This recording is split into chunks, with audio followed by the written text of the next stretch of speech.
Olá, estamos aqui nas instalações do Parque Valdeci Hack, precisamente na vitrine tecnológica da empresa Florazetec, onde foi desenvolvido várias atividades florestais. A exemplo de floresta plantada com fins comerciais, recuperação de nascente e mata ciliar e o sistema de integração ILPF. A convite do professor Alain, coordenador do curso de agronomia da Universidade São Lucas do estado de Rondônia, hoje iremos ministrar uma aula prática na vitrine tecnológica, a fim de levar aos universitários algumas técnicas adotadas na condução de floresta plantada com fins comerciais, revitalizações e a condução das mesmas. Bom dia, eu sou o professor Alain Miotti, sou coordenador do curso do Centro Universitário São Lucas daqui de Paraná. Estou aqui na área do Aldir Pepino, eu pedi aqui a ele para fazer um apanhado aqui sobre a área, essa vitrine tecnológica. Estamos aqui dentro da área da Rondônia Rural Show. Agora são 10 para as 9 da manhã do dia 10 de junho de 2020. Adilson Pepino, que a maioria já conhece, tem o canal. Hugo Mota Ferreira Leite, que é daqui de Paraná, professor adjunto lá da UFAC, da Federal do Acre. E professor Marcos Giovanni Pedrosa, professor também que trabalha na disciplina de recuperação de áreas degradadas e na área de solo também. Então, temos aqui a nossa equipe. Hoje viemos aqui para entender um pouco mais sobre a área, sobre o trabalho, sobre todo o trabalho aqui feito do Adilson Pepino, que iniciou nessa área a partir do ano de 2017. Antes da gente iniciar todo o entendimento sobre a área, eu trouxe aqui um termômetro, tá? É um termômetro que registra a temperatura. Ele registra aqui a questão da velocidade do vento, registra também a insolação, a quantidade de radiação solar que está chegando nesse horário, e a umidade relativa do ar. Nesse horário, só para a gente ter uma ideia, estamos aqui a pleno sol, expostos aqui na área, do jeito que a área era antigamente, que era só uma área de pastagem, uma pastagem antiga, degradada, antes de introduzir o projeto. Então estamos aqui com uma temperatura nesse momento, vou até chegar mais próximo aqui, de 35,1 graus, tá? Velocidade do vento zero. Umidade relativa do ar agora nesse momento está em torno de 56, 57%. Estamos a pleno sol. Então daqui a pouco a gente vai adentrar na área, dentro tanto da área onde tem a floresta plantada para fins comerciais, a floresta plantada que foi da área de recuperação, e também no sistema de integração lavoura-pecuária-floresta. Então a gente vai fazer um comparativo da temperatura e vai estar discutindo um pouco sobre. Pepino? Não, vamos lá na área. Então vamos. Então, Pepino, fala um pouquinho dessa área aqui, dessa integração que foi feita. Explica pra gente aqui o procedimento. Então aqui foi introduzido duas linhas, uma linha com uma espécie só e outra linha com duas plantas. Essas duas linhas, o espaçamento é 3 por 1 e o renque entre uma linha e outra é 20 metros. E a gramínea utilizada foi o paredão. Por que adotamos o paredão? Como podemos observar, é uma gramínea de desenvolvimento precoce, tem uma forragem muito fértil e que o gado terá uma boa nutrição. Nosso amigo aqui, o Hugo, ele vai explicar um pouquinho sobre a fixação de fósforo no solo e o que a gramínea tem a ser responsável por esse hábito. Bom dia a todos. Podemos observar aqui que o paredão, primeiramente, tolera bem o sombreamento, porque nem todas as espécies são adequadas nesse sistema de integração, devido ao sombreamento não toleram. Uma coisa importante das braquiárias, de forma geral, há estudos que demonstram que ela consegue acessar o fósforo fixado no solo, e com isso, no seu ciclo após quando ocorre a decomposição, esse fósforo acaba sendo disponível para a próxima cultura. Então imagina um sistema desse de integração lavoura-pecuária floresta, depois do pastejo do gado.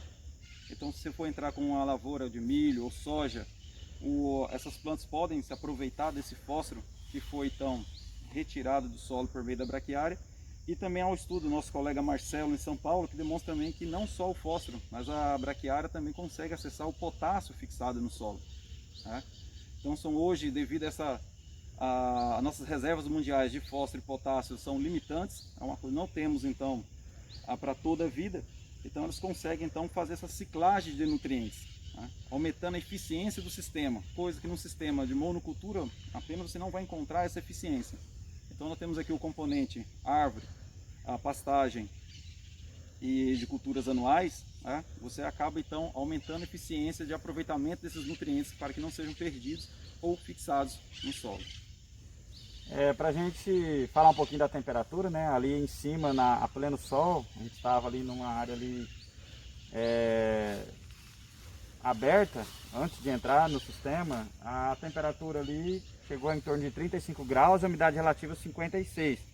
Isso exatamente há 8 minutos atrás, que foi quando a gente começou o vídeo. Então agora são 8h58, né? A gente começou ali, era 10 para as 9, então 8 minutos atrás. A gente só fez entrar para cá e já analisar a diferença de temperatura. Então, nesse momento, exatamente agora, nós temos uma temperatura de 31.9, 31, tá caindo mais, né? Que o termômetro está se estabilizando, 31.8. Hoje é um dia que está bem quente, né? E a gente consegue ficar aqui dentro tranquilamente. Umidade relativa em torno de 66, 67%. Né? Então, no espaço de nem 50 metros de distância, que a gente saiu dali, já veio para cá, já aumentou em 10% a umidade do ar, né? Tem um ar mais úmido, um ar mais agradável, um ar melhor até mesmo da gente respirar. Imagina um animal aqui dentro dessa área, né? O conforto térmico, o pastejo que ele vai ter, toda a questão de melhor desenvolvimento, que ele vai conseguir pastejar numa condição muito mais favorável, né? Então é um conforto, é um ambiente sombreado, um ambiente que vai ajudar muito. Então isso dá uma diferença muito grande de um pequeno espaço, né, dali para cá. A temperatura praticamente caiu 5 graus, né? Ela está estabilizando mais e a umidade relativa do ar aumentou em torno de 10%, só nesse pequeno espaço de área aqui. Lembrando o horário, né? Nós estamos às 9 horas da manhã, lá fora, fora do sistema, melhor dizendo, 35 graus. Então imagina a 1 hora da tarde, às 2 horas da tarde, às 14 horas, como é que seria a temperatura fora desse sistema? Essa amplitude com certeza vai ser muito maior, né? A tendência hoje, se 1 hora dessa já estava 35 graus ali fora, a tendência é que lá para 1, 2 horas da tarde vai bater 37, 38 graus. Hoje, se não mais. Né? E aqui dentro, o animal vai ter um conforto térmico muito melhor. Isso ajuda na questão de controle de vetores, ajuda na questão da alimentação, a respiração. O animal tende a respirar menos e ganhar mais peso. Então é uma série de variáveis. Além dos ganhos nutricionais que o solo vai ter, a madeira opcional que tem para estar vendendo no futuro, né? Todo ganho em arroba que vai ser maior aqui, ainda tem toda essa questão do ganho que o animal tem com a questão do conforto térmico. Né? E hoje em dia, o bem-estar animal é o que está sendo colocado aí como peça-chave aí na venda, né? Na questão da venda de uma arroba mais valorizada, tanto para o mercado interno quanto externo. Então isso é o que agrega valor ao produto em todos os sentidos. Então, para a gente dar sequência aqui aos nossos trabalhos, né, estamos aqui na área um pouco mais abaixo, né, exatamente a 2 minutos do último vídeo. Só recapitulando ali, a gente estava numa área de pânico, né, o professor Hugo falou da questão da braquiária, que tem todas essas funções para o solo, né, e estávamos dentro de um pânico. O Adilson Pepino agora vai dar sequência, a gente vai comentar aqui um pouquinho sobre a questão da água, né, do projeto Beija-Flor como um todo. E o Pepino fala que o objetivo do projeto não é só água, né? Tem outros benefícios antecedentes a esse. Então, Pepino, fala um pouquinho do que é o projeto Beija-Flor, por que ele surgiu e como que está esse projeto hoje aqui nessa área. Veja bem, o projeto Beija-Flor surgiu devido à fábula, né? Não vou comentar a fábula do Beija-Flor. Comenta aí pra gente. Eu não sei dessa fábula, não. Pode falar. Aquela historinha da floresta nativa que iniciou em grande incêndio, não se sabe de onde, A bicharada entrou em debandada e o único animal que tentou controlar o incêndio foi o beija-flor. E o elefante, observando aquele desespero do pequeno voador, gritou para ele: beija-flor, voe, salve tua vida, você não irá conseguir controlar o incêndio. E o beija-flor, na maior simplicidade, responde ao elefante: eu sei, nobre colega, que não irei controlar o incêndio, mas estou fazendo a minha parte. E com esse pensamento, o projeto Beija-Flor teve a ideia: estamos fazendo a nossa parte. E aqui hoje estamos no projeto Beija-Flor, que foi iniciado a implantação nessa área dia 16 de janeiro de 2017. Estamos aqui hoje, dia 9, né, de junho, com 40 meses. É 9, eu falei 10, né? Hoje é dia 9. 40 meses. Verdade. Nessa área não havia indício algum de água. Hoje nós temos 3 nascentes jorrando água, com até considerável produção, e mais 8 óleos minando. Mas veja bem, ao longo dos anos nós adquirimos informações e passamos a compreender que o objetivo a ser alcançado em primeiro lugar não é a água. Nós temos vários objetivos a ser alcançados. O primeiro é controlar a erosão. Nós temos que controlar a erosão na implantação do projeto. E por esse motivo, nós adotamos o paricá, o eucalipto e a paineira. Tá? Por quê? Porque essas espécies são espécies precoces e têm um sistema radicular agressivo. Uma das virtudes dessas 3 espécies no projeto. Existem várias outras virtudes dessas espécies que vai ajudar. Por exemplo, eu introduzindo essas 3 espécies de desenvolvimento precoce, eu vou proteger as espécies tardias da insolação. E as mesmas irão entrar em competição com as 3 espécies e terão um desenvolvimento superior a céu aberto. Isso é fato, é só observar as espécies aqui, nobre cerejeira, tá? Ipê, tá? E outras espécies que vão observar o desenvolvimento. E o segundo objetivo é atrair insetos. Por que eu tenho que atrair insetos? Porque o inseto, junto com ele, vem o pássaro. E o pássaro fará a diferença na área, por causa da regeneração natural. Tá? Então, e o terceiro objetivo é uma combinação de espécies madeiráveis e não madeiráveis para que transforme essa floresta numa verdadeira floresta remanescente, ou seja, produtora de alimento. Eu tenho que produzir alimento para as espécies da fauna. E aí as espécies da fauna fará visita a essa área e com o tempo fará até moradia na área. E esse é o objetivo. E aí, com todos esses objetivos, a água será a consequência. Porque eu estou visando, não é só a raça humana. O projeto tem a visão de atender todas as espécies do planeta, não é somente a raça humana. Pepino, nessa área sua, a gente observa que ela tem uma mescla de espécies, mas ela tem uma organização. A gente observa que tem assim um espaçamento pré-definido, algumas foram de regeneração natural, então elas estão aí porque apareceram, né? Com toda essa questão da fauna que possivelmente contribuiu já. Mas me fala um pouquinho assim, como é que é essa mescla? Você tem uma porcentagem de espécies de um jeito, de outro, quantidade de nativas, de exóticas, como é que você faz toda essa mistura aqui para dar a maior variabilidade possível? As espécies pioneiras, nós temos assim, um espaçamento bem definido, né? E, por exemplo, eu inicio o paricá 3x6, o espaçamento, depois 3x12. E no intervalo desses 6x12, introduzo uma linha de eucalipto. Mas você veja bem, a distribuição das mudas na área é um fato importantíssimo. Entendeu? Nós temos que distribuir para que a área seja uma cadeia alimentar e as espécies percorram a área. Né? Então, e outro dado importante na revitalização é você ter conhecimento das espécies a ser introduzidas e o número de plantas por espécie. Não é chegar aqui, eu vou colocar numa área de 1 hectare aqui, vou introduzir 1.111 indivíduos, vou colocar 500 IP. Não funciona, entendeu? O IP tem um desenvolvimento lento, todo mundo sabe. A espécie que eu mais introduzo é o paricá, 308 plantas por hectare. O eucalipto, 167 plantas por hectare. Tá?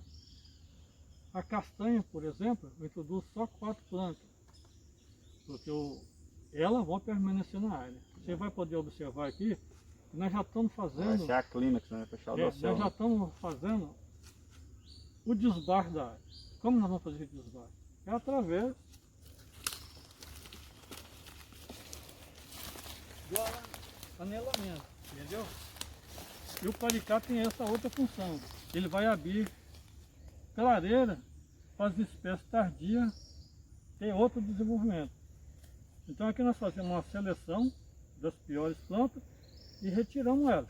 Tá? Esse anelamento aí, qual o objetivo que você fez aí? Para ter uma mortalidade lentamente, tá? Apical. E vão cair praticamente aqui. Se eu for fazer uma derrubada aqui, dar uma base da planta, ela vai cair em cima das outras, entendeu? Então, você fez descascou todo o caule para impedir a passagem dos nutrientes ali e ela vem morrendo de cima para baixo.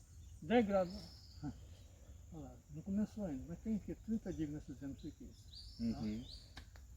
E quais são as dificuldades, assim, primeiro, de implantação numa área dessa degradada, né, com sinais de erosão, com essa declividade, e depois a condução dessa área, né?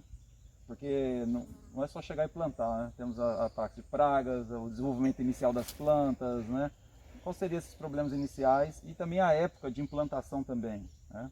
Então, eu costumo dizer que o carro-chefe do projeto é a coleta de análise para análise de solo. Tá? Isso é fator predominante no desenvolvimento das plantas. Essa atividade, tem pessoas que criticam a gente por causa disso, né? Que eu sempre digo, tem que ser feita por profissional. O amador não pode ir lá coletar. Eu já vi engenheiro, cara, coletar a amostra de enxadão. Não vai dar certo. Vai ter erro essa amostra dele. Porque eu não conheço nenhum profissional lá no laboratório que vai corrigir o nosso erro aqui. Tá? Nós cometemos aqui na coleta. Então esse é o fator. E o segundo é combater as gramíneas. E eu não conheço espécie alguma que consiga competir com o braquiarão. Não conheço. A exemplo, você vê, se tem uma pastagem de excelência, você coloca uma superpopulação de gado, esse pasto vai empraguejar daqui a 10, 15 anos. Se você roçar a capoeira que está lá, tocar fogo, o que vai germinar? Braquiarão. Tá? Então você pode ver que ele é rústico, tá? É bruto o sistema. E o segundo é fazer a adubação conforme a recomendação do laudo. Tá? Não ter dó. Aí tem pessoas que, veja bem, tem um solo de 6,2 e no análise lá vem a recomendação que ele não precisa de calcário. Planta precisa de calcário. Tá? A recomendação não está que ele precisa. Mas se você for fazer uma adubação pesada para as plantas desenvolver e não fazer a correção lá, introduzir cálcio e magnésio para a planta, essa planta, nós temos experiência com isso, aqui na área mesmo, nós fizemos de propósito. O que vai acontecer? Ela vai ter explosão de desenvolvimento em altura, o DAP vai ficar mais fino e o que vai acontecer? Tombamento da planta, porque ele não tem cálcio para dar proteção na parede da planta. E o cálcio, todo mundo sabe, é a segunda fonte de alimento de qualquer espécie. Né? Primeiro é fósforo. E uma coisa que você sempre colocou que é importante, a questão da coleta, é que muita gente às vezes pega uma análise tradicional na camada de 0 a 20 e quer fazer uma interpretação para uma área florestal, né? Então, é uma espécie dessa aí, uma bandarra, paricá, né? Que aí tem vários nomes aí regionais.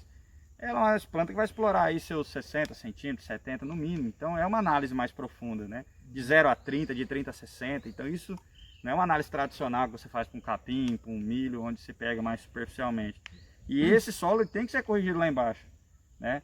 Dificilmente uma área que em profundidade, ela não vai precisar de nada, né? Dificilmente um solo, nas nossas condições, ela não precisa de nada.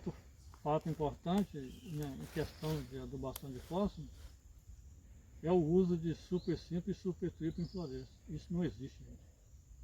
Não existe. Tem que ser fosfato de rocha. Fontes que têm um longo prazo para disponibilizar os nutrientes, né? Ele tem assim a liberação lenta, você tá entendendo? Fiquei 4, 5 anos liberando. O super simples é adubo de lavoura, soja, milho, tá? Feijão, trigo, algodão. Ciclo curto. Ciclo curto, porque 120 dias não existe mais. E não está mais disponível. A planta já absorveu todo ele. Tá? Por isso que a floresta nós temos adubação de cobre e adubação de arranque. Essa adubação de arranque, sim. Aí nós usamos o 636, né? Mais superficialmente. 120 dias dá aquela arrancada na planta e depois dessa arrancada nós fazemos uma adubação de cobertura. 60 dias depois. Aí tá aí, ó. Paricá é 12, 15 metros de altura. Paricá já tá aí com uns 30, 40 centímetros de cap, né? Mais ou menos uns quase 15 de DAP, quase, né? Se for analisar ainda. Paricá com 35 centímetros de diâmetro. De diâmetro já.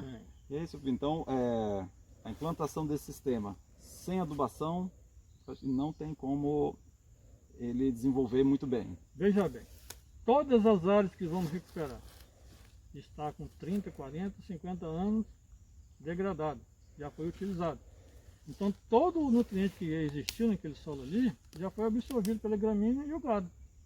Você está entendendo? Então nós temos que fazer a correção. Se não fazer a correção, não funciona. E eu acredito nisso, né? Você veja bem, o projeto Beija-Flor iniciou em 1988. Até 97 só foi projeto que não deu certo. Mas eu tenho o costume de dizer que eu não errei. Eu aprendi com os erros. Tá? Então adquiri conhecimento do que eu não devo fazer. E eu não faço. Por exemplo, se você tiver uma área para recuperar e falar assim, você não pode usar herbicida, não pode usar adubo, eu não faço. Entendendo? Porque eu sei que não vai dar certo. Você vai desperdiçar dinheiro. Tá? E eu, como prestador de serviço, eu não posso errar. Tá? Um outro dado importante sobre mata ciliar. Tá? Demarcação do alagamento. Pouquíssimos profissionais exercem essa atividade. Fazer a demarcação da onde a água vai no período chuvoso, de carga máxima, que é fevereiro e março. Ele não faz essa atividade. Tá? Aí ele vai cultivar a planta em novembro e dezembro, aqui na nossa região, né, que é o início do período chuvoso. Aí quando fevereiro e março dá o alagamento, mata as plantas do dia. Eu, como prestador de serviço, não posso fazer isso. Eu não tenho recurso para depois dar iniciativa novamente, né? Não tem. Aqui eu abri ele um pouquinho só para ver a questão da raiz, né? Olha como é que ela é uma barreira física, né, para o solo. Então o solo vai acumulando aqui, ó. Tem até um formigueirinho ali, eu peguei para ver a questão da argila, né?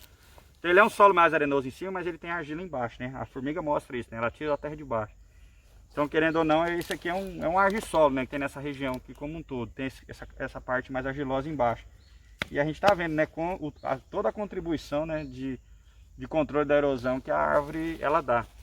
E a outra coisa que eu queria mostrar, né, já falando da temperatura, olha lá também, ó, né, a raiz toda ali naquele entorno, olha lá, ó. Mostra ali, ó. Tem ali, né? Aquilo que eu falei sobre a agressividade do sistema radicular. Isso, é a barreira que ela tá fazendo aí. Podemos ver que ela faz uma barreira física, né? E assim, nós estamos vendo apenas essa parte que está sobre a superfície. Só que as outras, as raízes, né, de menor diâmetro, elas estão todas, podemos dizer, como forçando o solo e criando, agregando o solo, né? E com isso impedindo então o cisalhamento ou o destorramento desse solo com o impacto da gota de chuva. Além que o sistema arbóreo, as folhas, acaba já impedindo também o impacto mecânico das gotas de chuva aqui, né? E a serrapilheira já fortalecendo. Então são vários mecanismos de ação impedindo então a erosão e aumentando a agregação do solo. Aqui vamos seguir falando um pouquinho da questão da temperatura, né? Agora são 9h19 da manhã, a gente começou lá 10 para as 9, lá na parte de cima, onde estava o sol exposto. Ali na área do capim era em torno de 9 horas, né? Agora é 9h19, então do mesmo dia, do dia terça-feira, dia 9 de julho, né? Eu tinha falado lá início dia 10, que estava errado. Então olha aqui dentro dessa área, já temos uma temperatura de 29,2 graus, ou seja, O tempo está ficando mais quente lá fora, né? Que as horas estão aumentando. Então 29,3 graus a temperatura e 74% a umidade relativa do ar.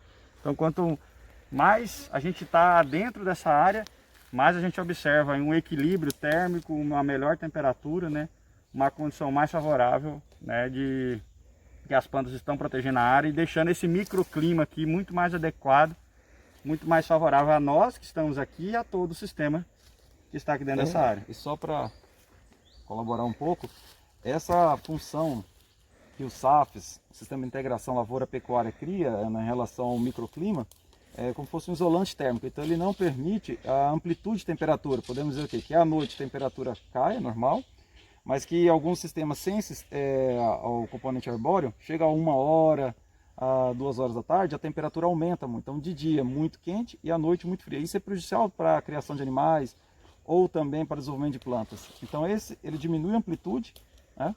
As variações de temperatura são menores ao longo do dia em sistemas de integração lavoura-pecuária ou de SAFs.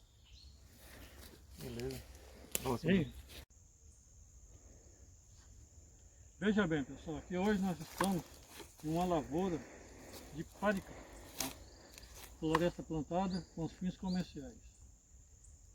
As empresas de Rondônia, no Acre nem vamos falar, não tem tecnologia para processar madeira nesse diâmetro aqui. E a gente tem o costume de dizer que as empresas aqui, principalmente no estado de Rondônia, irão sucumbir, porque estão só à base do extrativismo. E devido à logística, não está compensando mais. O paricá no estado do Pará, ele é processado, isso aqui ó, é ideal. Os tornos processam a madeira acima de 9 centímetros de diâmetro, né? Até 40. O empresário paga nessa madeira em pé, em média, o produtor, R$180 em pé. Se ele colocar no pátio de serraria, chega até R$260 um metro cúbico. Pode você ver. E as empresas que processam a madeira nativa, paga para o produtor, em média, R$60 um metro cúbico. Tá? No entanto, você produzir numa floresta, o que você irá produzir de incremento no ciclo? Em torno aí de média de 237 metros cúbicos por hectare. Sistema nativo, No ciclo, quando é muito, é 70, 80, né? no ciclo de 7 anos, tá? Tá? 6, 7 anos você adquire esse incremento. Tá? E aí você efetua corte raso. E introduz nova e floresta novamente. Esse corte raso seria mais... Tira tudo. Tira Tá. tudo. Você fala ali, eliminar a areia o mais baixo possível É. também, né?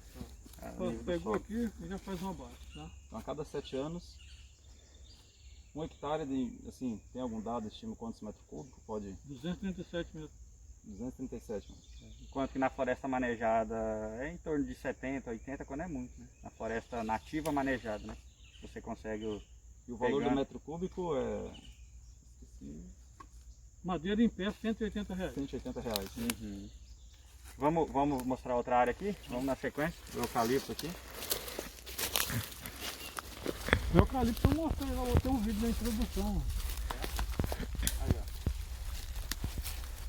Então, vamos lá. Falar um pouquinho desse eucalipto aí. O eucalipto ele tem várias finalidades. Todo produtor, quando pensar em cultivar eucalipto, ele tem que saber a função do uso. O que é essa função do uso? Ele tem que saber para que ele vai plantar eucalipto. Ele vai plantar eucalipto para celulose, vai plantar eucalipto para lenha, carvão e palanque de cerca, Tanino também, né? Pode ser tirado. ou para serraria. Tá? Então você veja bem, ele tendo conhecimento do que ele quer, aí ele vai introduzir, definir, né, os espaçamentos. E aqui nós plantamos duas variedades.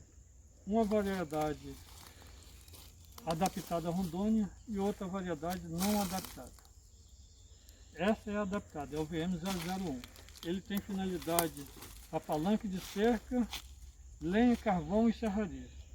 Essa planta aqui está com 40 meses, né?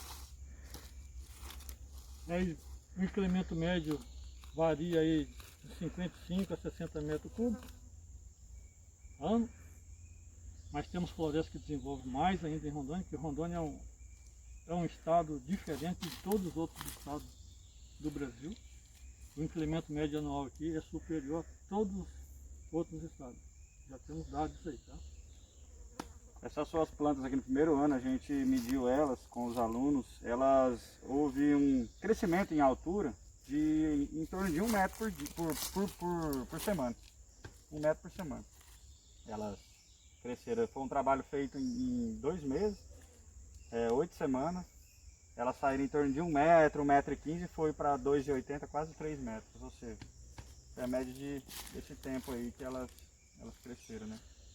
E muito rápido, né? O desenvolvimento muito. 1 metro por mês, eu falei errado, tá? 1 metro por mês. Foi o tanto que elas cresceram. Então, pessoal, aqui nós estamos num consórcio Pinos com mogno africano. A finalidade do Pinos aqui é a extração da goma resina. Tá? Em Rondônia, a partir do 7º ano, daremos início na exploração da goma resina. Essa goma resina ela é explorada quase igual a seringa. Tá? Só abrir uma janela, né? E cada 11 dias nós fazemos o corte na estria. E pode produzir aí, em média 4 toneladas de resina hectare ano. O preço mínimo que foi alcançado esse ano foi de R$ 2,90 o quilo. Tá? Então, R$ 2.900 a tonelada.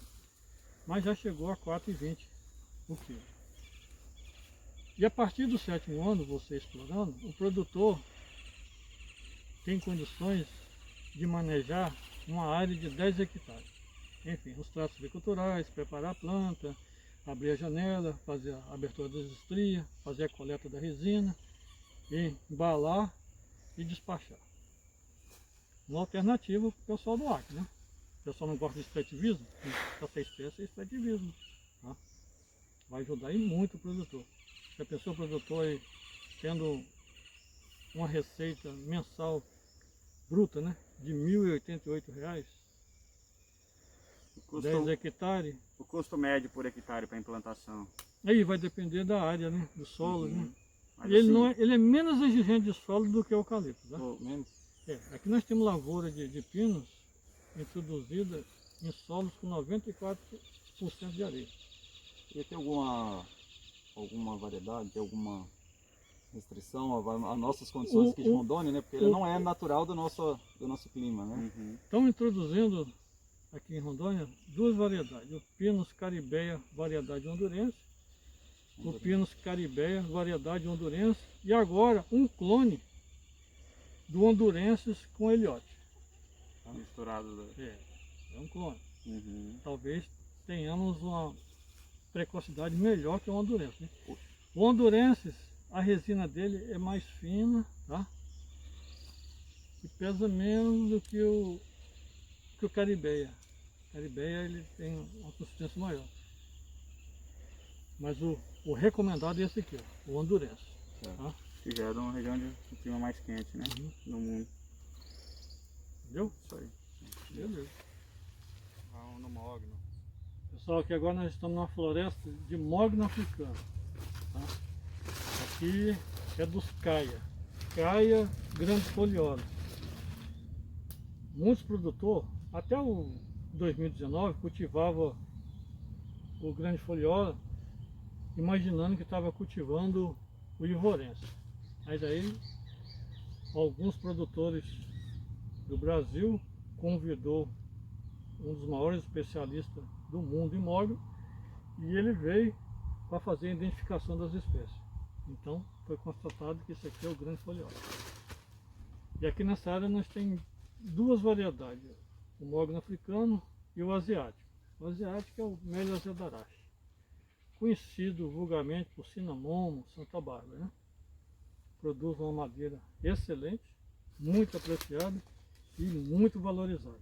Inclusive tem empresa em São Paulo comprando o Melia azedarache na Argentina e no Chile. Né? Porque no Brasil tem pouca produção dele. E o mogno tem já uma vasta áreas cultivadas de mogno. Pará, Goiás, Minas Gerais, São Paulo, Mato Grosso do Sul, Bahia. Qual a idade desse plantio aqui? Aqui está com apenas, para fazer 16 meses, né? E o Melias Edarais tem 17 meses. E aqui você falou que o tempo de corte dele, 20 anos. 20 anos, né? É. E a questão de fertilidade do solo, Aqui o solo deu 5,9. ele é mais exigente? É. É, né? Os mognos, Mogno, teca, né? O pessoal tem ilusão no negócio de teca, pode plantar teca em qualquer lugar que sai. Não, o que mais tem aí que a gente vê é teca por meio de pasta que o pessoal plantou no passado de qualquer jeito, sem fazer uma cola bem feita, sem uma adubação, né? teca é Plantou lá. exigente de solo. Ela tem arrancada, né? Não vai morrer, mas também vai ficar atrofiada, não desenvolve. E qual é o espaçamento que está aqui do mogno? 3x3. 3x3, né? Muitos não gostam desse espaçamento, né? Adensa mais? Eu vou dizer o porquê que eu prefiro o espaçamento 3x3. Como eu mudo seminal, eu vou ter escolha de planta. Eu não posso ter dó do plantio. Conforme for fazendo o levantamento e a gente observar o incremento, 3, 4 anos nós entramos com desbaste. Aí nós vamos ter aquele desbaste seletivo. Tá? Vamos escolher as piores plantas e abrir clareira para as melhores plantas sobressair. Você plantando um espaçamento de 5 por 4, 5 por 6, tem a população aí, vamos supor, de 550 plantas, né? 600 plantas por hectare. Aqui eu planto 1.111 plantas por hectare. No primeiro desbaste eu vou ficar com 550 plantas. Mas o que eu vou ganhar com esse espaçamento? Altura. Ela vai estiolar, né? É. Vai crescer em altura Que é um primeiro. dos primeiros objetivos da floresta, né? Você acelerar o desenvolvimento em altura. Mas veja bem, esse desenvolvimento em altura, o incremento também tem que ir de acordo, entendeu? Você não pode fazer a planta desenvolver loucamente e o desenvolvimento em diâmetro deixar a desejar, porque senão irá tombar. Né? Então você vai fazer isso depois, coloca mais adensado para promover um estiolamento, ela buscar luz, entre então elas, né? vai E induzir o busca crescimento. Depois você vai fazer uma catação das plantas menos. Vou escolher aqui 50%. Vai ser efetuado em 2 etapas. Nós adquirimos uma informação através do desbaste do TEC. Se você for retirar o primeiro desbaste, né, 50%, fizer tudo de uma vez, você terá X incremento no próximo ano. Se você fizer em 2 etapas, retira 30% e depois 20%, você terá um incremento de quase 40% a mais no primeiro ano na floresta. Então nós adotamos 2 etapas. E não é um desbaste de uma linha completa para Não, abrir não. um espaço, é só a catação das Espécie plantas. nobre não é sistêmico, é seletivo. Uhum. Tá? A gente adota isso, porque você vai pegar uma linha sistêmica, se aí você pega as plantas aqui que estão se sobressaindo, você vai retirar ela. Não tem lógica. Né? Se você já planta no espaçamento, que seria, vamos dizer assim, o adequado já de cara, além de você, dentro desse espaçamento também ter plantas ruins, né, que teria que eliminar mais, aí, então a densidade cairia ainda mais. Ainda tem também a questão de não promover esse crescimento vertical inicialmente, né? Não tem. Exatamente. Aí no caso, com relação a podas e todo o acompanhamento daqui para frente. O africano, o grande foliola, ele tem essa vantagem, ele não precisa de efetuar desrama, tá? Só em casos, Eu vi que tem uma queda meio que natural, né? Derrama eu natural. puxei aqui e já caiu esse ramo. só em alguns casos que vai acontecer o secamento do ponteiro, aí você precisa de efetuar um corte para vir a rebrota, né? Daí você conduz a rebrota. E o senegalense não, o senegalense você tem que conduzir a desrama. E com perfeição, porque se você efetuar a desrama excessiva, o que vai acontecer? Desenvolvimento, vai haver tombamento, tortuosidade do tronco, vai ficar muito torta as plantas. A maioria dessas espécies florestais, de modo geral, plantado comercialmente, o período mais crítico de cuidado, de ataque de cupins, de formigas e todos esses tratos culturais iniciais Para mais ou menos até que época, assim? Quanto tempo? Vai depender da metodologia que você adotar. Por exemplo, nós adotamos assim combate a formiga e cupim antes da revoada nupcial. Ou seja, aqui em nossa região, setembro e outubro, né? Por que eu tenho que fazer esse combate? Porque se eu fizer depois da revoada, eu vou encontrar um formigueiro aqui, vai acontecer a revoada, vai surgir novos formigueiros. Eu combatendo antes da revoada, eu vou eliminar as rainhas no ninho. Você está entendendo? As futuras rainhas, né? Aí eu diminuo. E não posso ter dó, né? Eu tenho que usar produto eficiente. Eu não vou lá aplicar vitamina em formiga e cupim de maneira alguma. Vamos indo lá para trás? Vamos ali. Aqui já. Visitar o asiático. Vamos na sequência. O outro mogno asiático está aqui do lado. Aqui já é uma floresta Melia cedarata, Cinamongo ou Santa Bárbara, né? Você vê, com 17 meses, já tem aqui uns 14 centímetros de diâmetro, né? Funcionando beleza. Uma espécie também que encheu os olhos, né? A suscetibilidade, tipo assim, a pragas, doenças entre os dois mognos, qual que é o mais suscetível ou que é mais... Esse aqui é o asiático é mais sensível, então. Esse aqui já na implantação você já tem que aplicar um fungicida, né? Preventivo, né? Preventivo já. E a condução, você falou das podas, que aqui já tem... A desama, né? A desama mesmo. A desama, você veja bem, você tem que fazer Dá pra ver aqui, ó. Dá pra... a cicatrização. Se você fizer uma desama deixando a desejar, um toco, essas coisas assim, a cicatrização demora mais e a madeira vai ficar com defeito, tá? Então por isso tem que cortar rente ao fuste, entendeu? Quanto mais cedo, Tá? para não dar brotação, né? Também. E surge menos botação, né? E ali, aquela árvore ela já deu um pouquinho, né? Mas é normal, Isso é né? normal. E aqui o corte, você falou que já aos 15 anos esse já, né? É, Aos 15 anos já... corte final, né? Corte É um final. desbaque, né? É, Inclusive agora vamos fazer o levantamento, né? sim. A partir desse mês agora vamos fazer o levantamento para acompanhar o desenvolvimento. Da outra lá, essa aqui só o ano que vem nós vamos fazer, né? Valor comercial hoje no mercado, qual das duas é mais aceitada? As Você está duas, em torno de 4 mil, né? 4 mil metros. E a aceitação do mercado, essa aqui você falou que ela é menos, é um vermelho menos intenso e lá é um pouco mais. Mais escuro, né? Aí vai do gosto do cliente, mas as duas, Só das duas, né? mercado totalmente garantido, né? E aqui novamente o projeto Beija-Flor, né? Só para Então, aqui já na outra área, sem contar que a gente não falou onde a gente está, né? aqui é melhor daqui, Matheus. Aqui foi introduzido 48 espécies. 3 tardias, como eu disse anteriormente, paricá, painheiro e eucalipto, e 45 espécies tardias. Aqui é uma castanha, esse projeto tem 17 meses, tá? Estamos aqui na propriedade do Dr. Gilberto, na BR-364, município de Riparaná. Tá? Olha aí, sobre a regeneração natural, em Baúba, ó. Só dá para escutar. O que é? Em Baúba. Embaúba. Angelim Saia, tá? Eu sou fã dos angelim, principalmente o angelim vermelho, o pessoal chama de fagueira ferro, né? O punho, já está pesquisando, mogno brasileiro. Filmadinho, esse é o mogno brasileiro, esse aqui, né? Ingá? Ingá, xixica?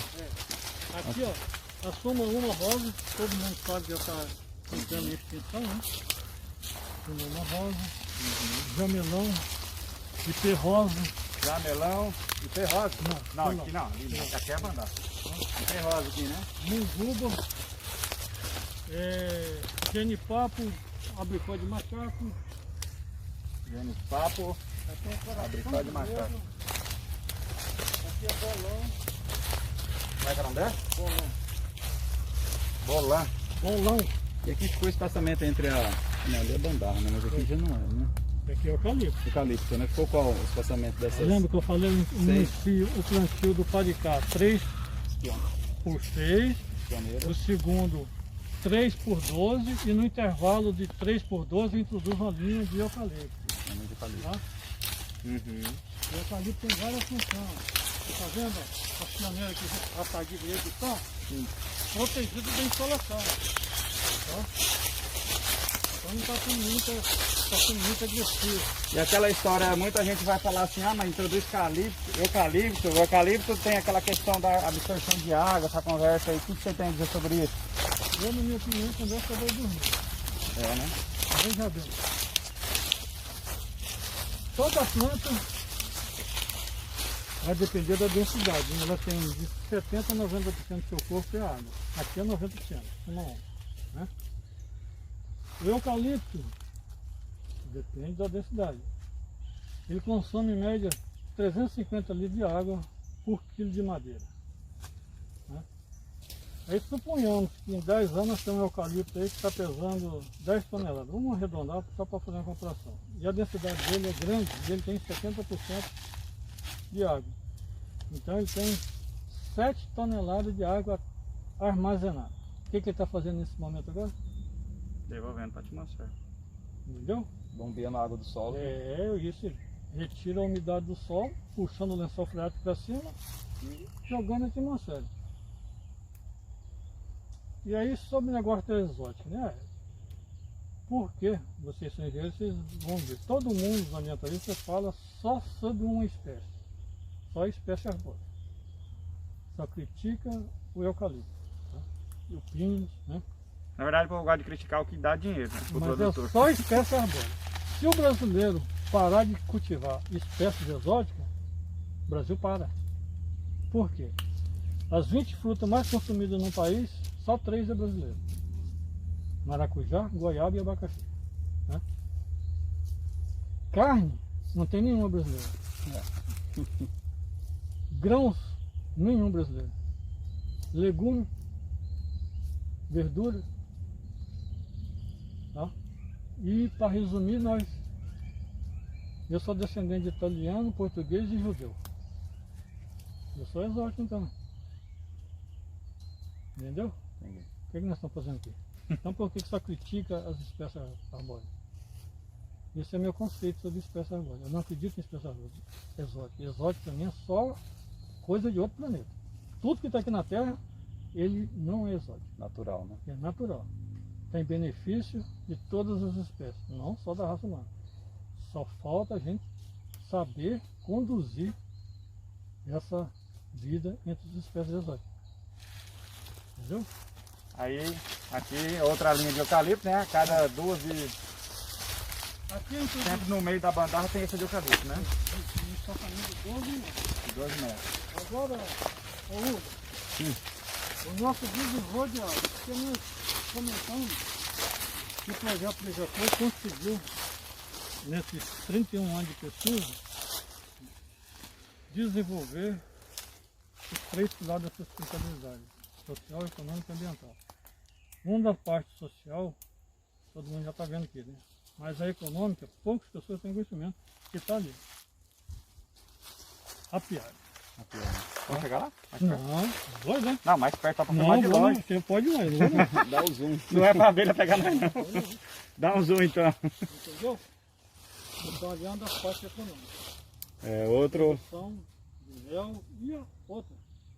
Vamos contribuir com as espécies aqui, porque no futuro aqui já tem um banco de sementes, tá? Vou te mostrar uma planta, tá? Você não consegue ver um desenvolvimento disso. Ele... O céu aberto. Tá aqui. É uma espécie nova, tá?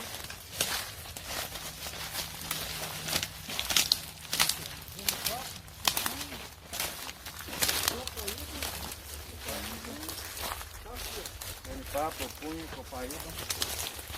Beleza. Sabe o que é isso aí? Não. Brejó. Ah, aprendi. Tá? Leguminosa?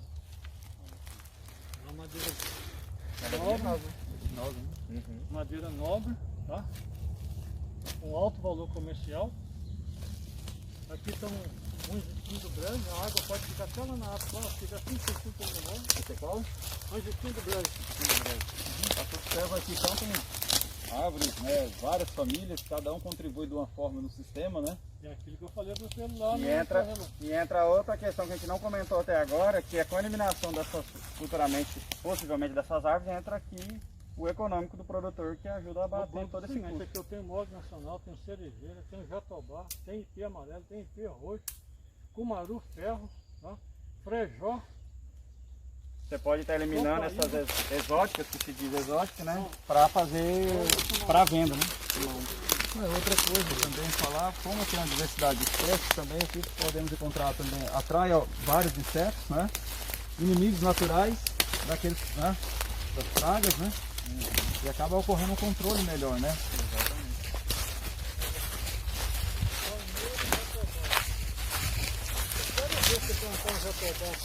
Aquela espinha lá da entrada eu achei que era com medo, né? A barriguda. Depois de você plantar um jatobá a céu aberto, ele desenvolveu assim, a altura dele. Depende da radiação, né? O controle da radiação. Tá bom, mano. Dá um pause, né? Ó.